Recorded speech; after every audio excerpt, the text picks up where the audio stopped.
তুমি কি জানো অনেকে প্রতিদিন শতবার আস্তাগফিরুল্লাহ পড়ে, কিন্তু তাদের দোয়া কবুল হয় না। কেন জানো? কারণ তারা করে এই তিনটে বড় ভুল।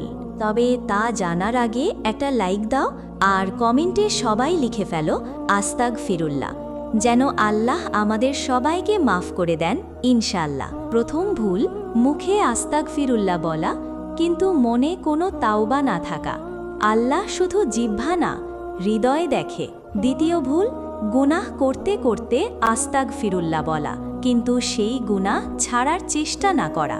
এটা শুধু মুখের শব্দ, তাওবা নয়। তৃতীয় ভুল, গর্ব নিয়ে বলা আমি তো প্রতিদিন অনেকবার পড়ি, অথচ এতে বিনয় নেই, আন্তরিকতা নেই।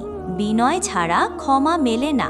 মনে রাখো, আস্তাগফিরুল্লাহ তখনই কাজে লাগে যখন হৃদয় কাঁদে, চোখ ভিজে আর মন সত্যি